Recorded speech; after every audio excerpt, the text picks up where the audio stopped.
My name is Ericka Nicole Malone, and I am so proud of you. I'm proud of you for coming into this space, for coming into this community to share your dreams. This started off as just a documentary, but now it's become a movement.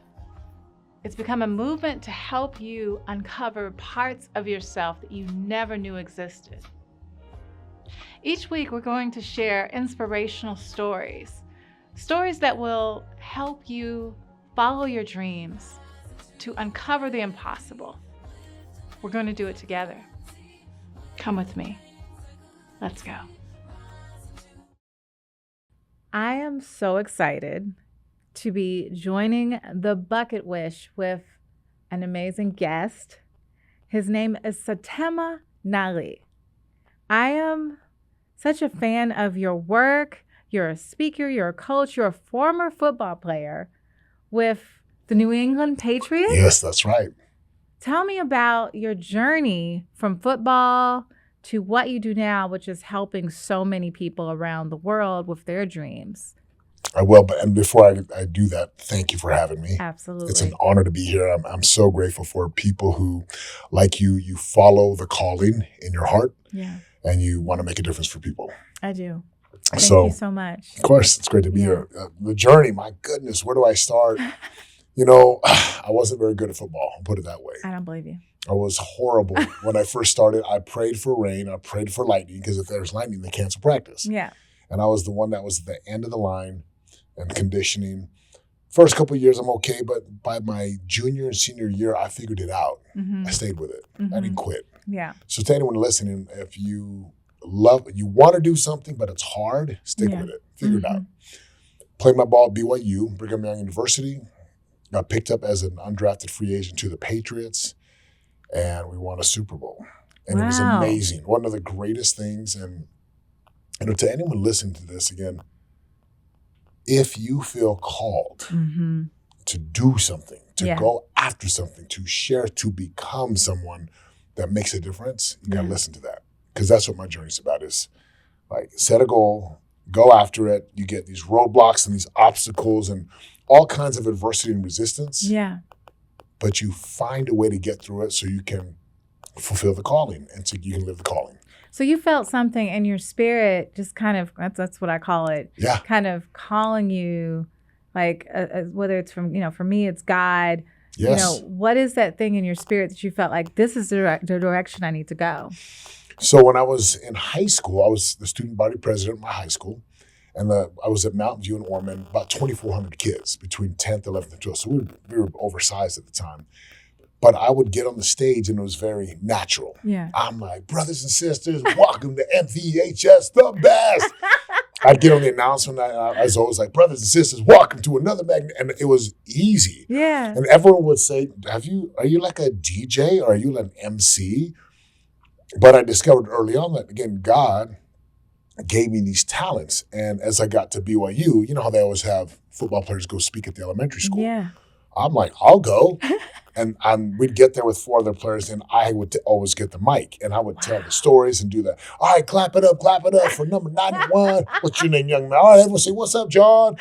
And it just was this natural thing, and I learned that, like, I enjoyed being in front of people. I enjoyed it. I loved it because I could make a difference. So you act so. A lot of people would be like, "Oh, I was so shy in the beginning," and but you had at the very beginning, you had that innate gift. You knew that you were called to do something powerful. And the real turning point for me. So my dad would read "See You at the Top" by Zig Ziglar. He loved personal development. Jim Rohn, Tony Robbins, Zig Ziglar, Brian Tracy. So I'm 19 years old. I'm serving a mission for my church, and my mission president gives me this book called 7 Habits. Stephen R. Covey. Yeah. 7 Habits, highly effective people, highly recommend it. I open that book up, I'm on the plane. I start reading it, and there he talks about paradigm shift and an inside-out approach. And the way he wrote that book, my heart was so touched. I'm like, I want to be like Stephen Covey and write a book that changes lives. And it was like that moment, leadership moments where I started to figure out, I want to make a difference. Now, I know a lot of people say that. So I'm doing mortgages in 2004, 5, 6, 7. We're doing really well. Like, we're making great, phenomenal, life-changing money. Yeah. But my oldest son at the time was a baby. He's on my chest. I'm in this 6,000 square foot, beautiful, brand new home, $400,000 worth of cars in the garage. And I'm sitting there and I'm like, this isn't it. Yeah. Like, I'm supposed to do something more than mortgages. And more is hearts and souls, human potential, unlocking, unleashing, and just lifting people. And that's what I knew, like, okay, I can make money. Making money's easy, but I'm supposed to live my purpose and my calling, which is, now today I said, I liberate leaders. I unlock and unleash human potential so people can live powerful lives and create results that matter. Amazing. How did you go from football to what you do now? Yeah. What was the bridge? So mortgage, real estate was in there, but we lost in the 2008 recession. We got destroyed. We went from these homes and cars to EBT, food stamps, government assistance, ramen noodles, couldn't pay the rent on a 900 square foot townhome. And I saw that no matter how difficult the journey was and the deep, dark abysses that I was in, and these chasms and wandering in the wilderness, so to speak, I saw Heavenly Father, I saw the Lord guiding me and consecrating my efforts in preparing me. Yes. Every job that I had, sales jobs, internet marketing, mortgage, it all prepared me to do what I do today. And I never lost the desire. No. Even I was a door-to-door salesman, mid to late 30s, I'm knocking doors, 100% commission. I'm like, really, Lord? Like this is it? The great Setema? I'm like, okay. And I had a chip on my shoulder. I'm like, all right, if this is my path, I'm going to be the best door-to-door salesman ever. Yeah. And as I'm doing this job, again, just my heart was humbled, and I felt like the Lord was like the master. Like, I'm the clay, he's the potter, and he's shaping me and preparing me because in 2013, I just finished my third summer knocking doors, and I had a 5-year plan. And my plan was like, I got a 5-year plan, and the Lord's like, oh, that's cute. Nope, not. He's like, I'm going to change good try, it up a little bit. Good try. Yeah. And he called me to do what I do today. And from 2013 till today, this is all I do full time. Wow. So your shirt says something that I think is kind of amazing. Tell me about the shirt. Game changer. Game changer. Yeah. So it's this movement where, I can go motivate people and inspire people. They lose some weight, make some money, great. But that's not what I do. I find the people who are called to liberate and lead.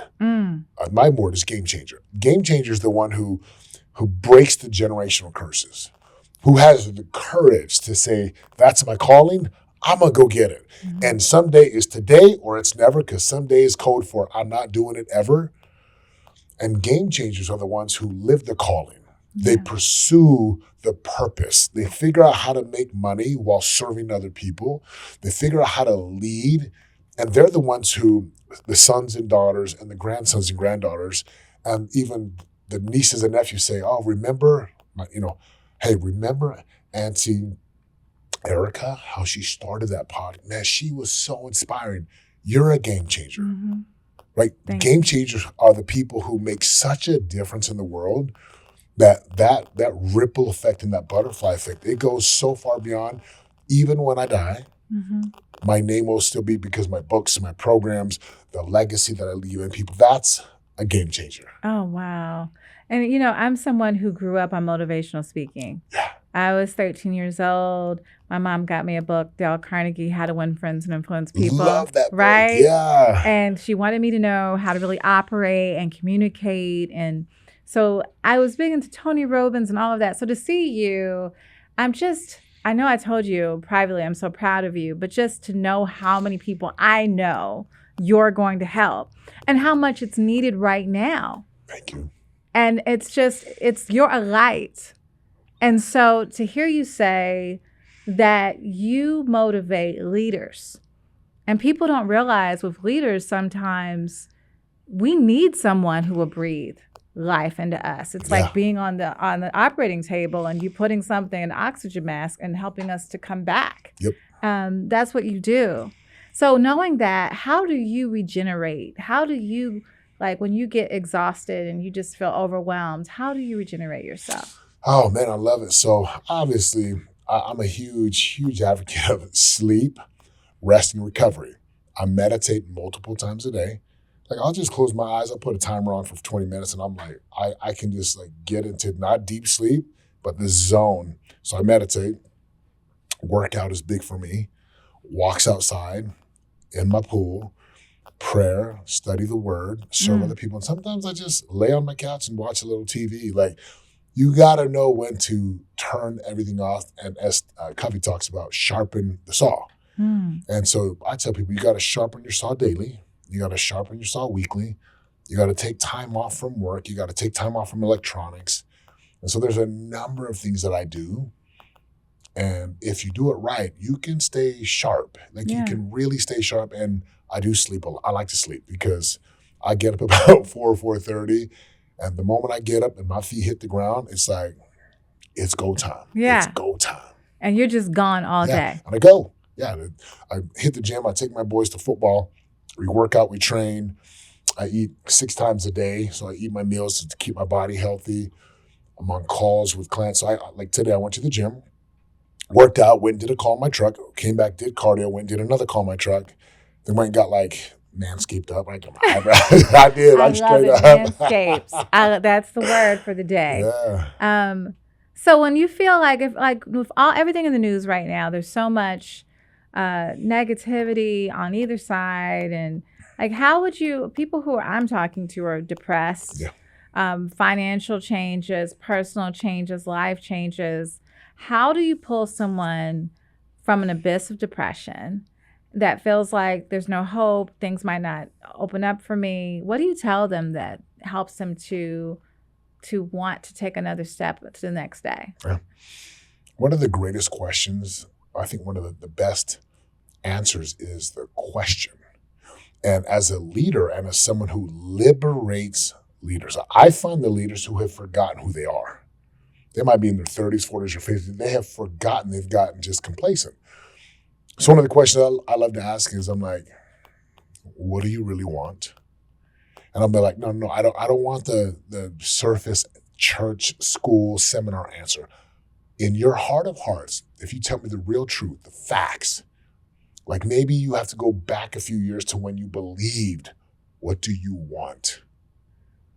And if you can be powerful and ask that question, most people will say, and they'll get emotional. They're like, well, I don't want what I'm doing, and I want that.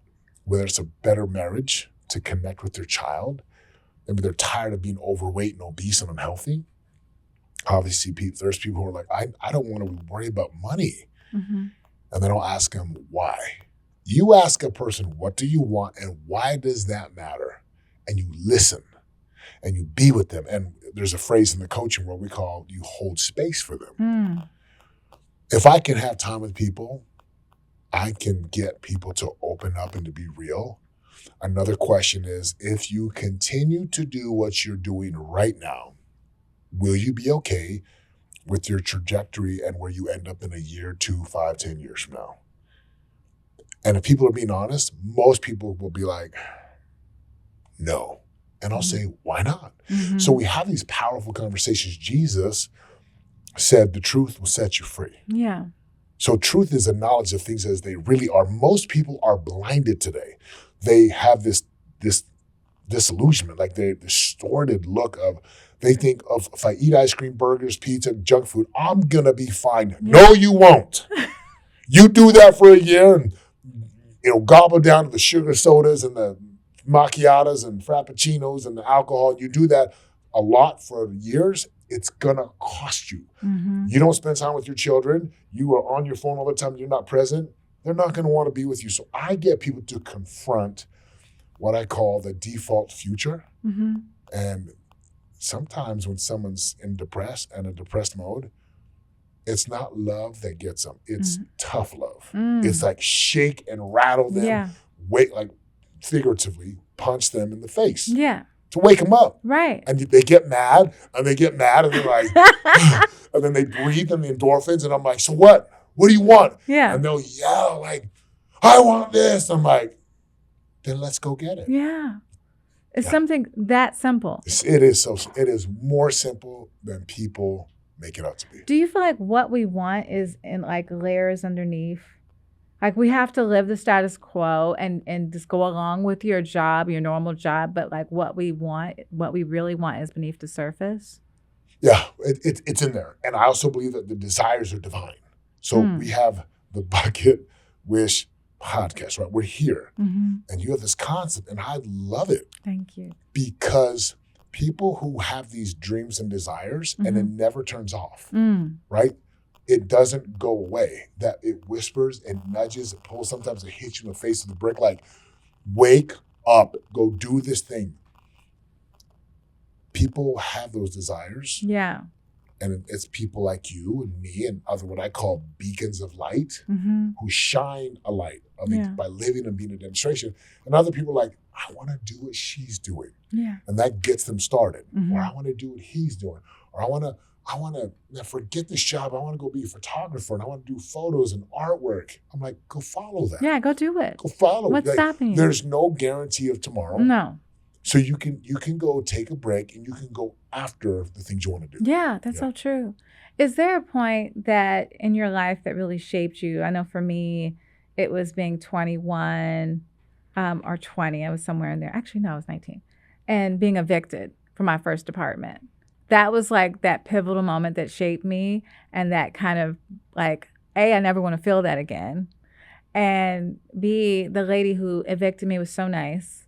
And help me to kind of shift my focus to what my end would be. But is there a moment in your life that you were like, this is going to change me?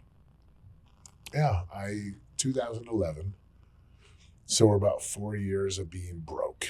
We're bankrupt. I sold my Super Bowl ring for cash and it disappeared quickly. And I remember I'm in Easley, South Carolina. And I'm knocking doors, and it's my first week, and I'm mad. Oh, I'm like, Lord, what did I do? What did I do wrong? I'm like, I know I'm supposed to be doing something great. I know I'm supposed to be doing something, like I'm way better than this. Not that there's anything wrong with knocking doors. Yeah. But I remember I saying a prayer, and I'm like, okay, this is it. I'm all in. If this is where you want me, so be it. I'm all in.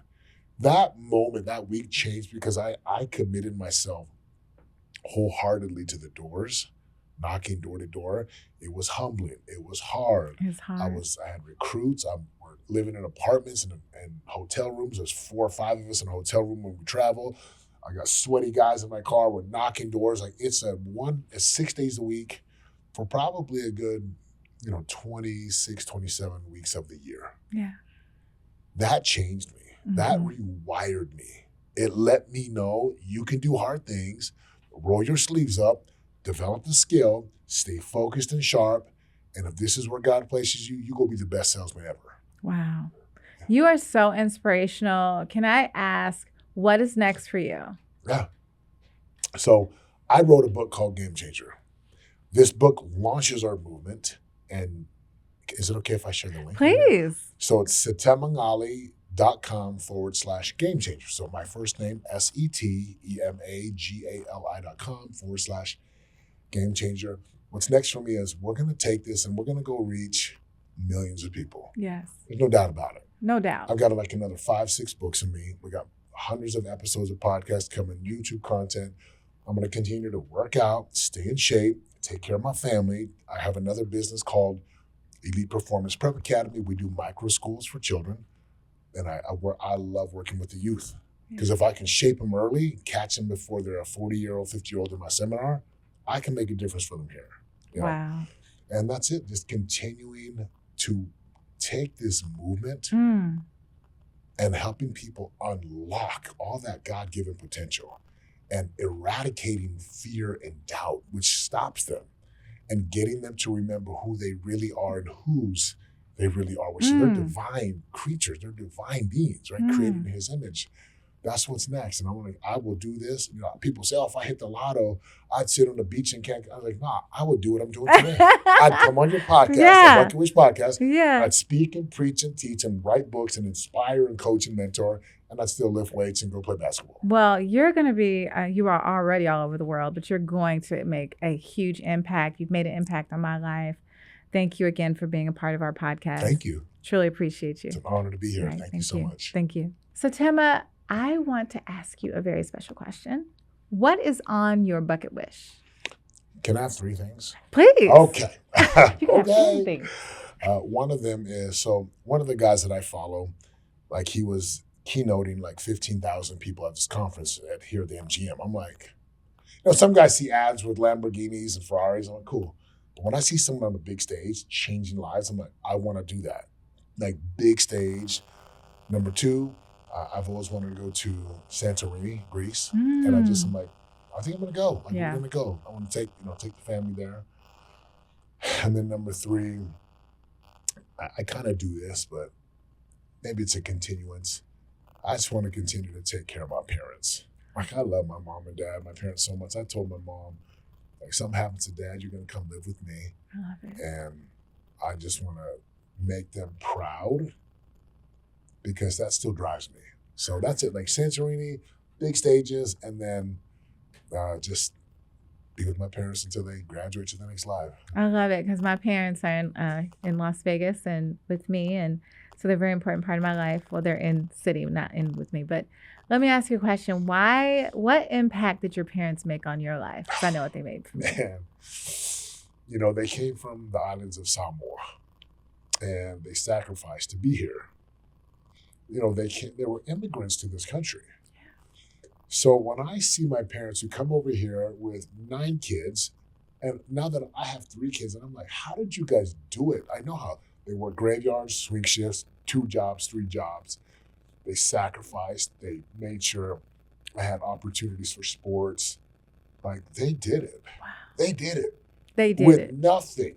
I mean, we've got the internet, I've got a degree, and I've got money, but my parents did it with just grit and heart and hustle and perseverance. And so I'm like, that is one of the drivers for me. I will make my mom and dad proud until the day that I die. Wow, you gonna make me cry right now? We're like over here, like, I love your mom and dad. They're dope and just so amazing. And look who they've raised.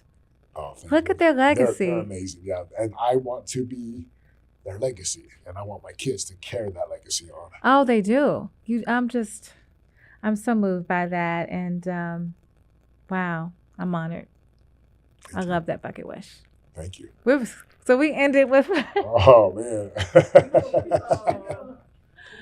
I love your parents. Love it. We're gonna do that. That was amazing. No, thank you. Thank you for having me. Oh, absolutely. Thank you guys for reaching out. Seriously. Oh, absolutely. We have a lot of similarities. Trying to do good. And I love my mom and daddy push too. This movement forward. So I don't ever interview people on my podcast, but because it's always just me talking. But my close friend was like, "You got to interview people." So when I start to interview, I will have you come to this. Oh, Please absolutely. do. Just push the bucket wish and Would let's get you in love front of to. people.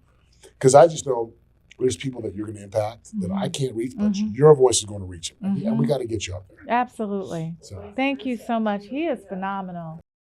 Thank you for joining us for another episode of The Bucket Wish. Go out, live your dreams, and do something special just for you.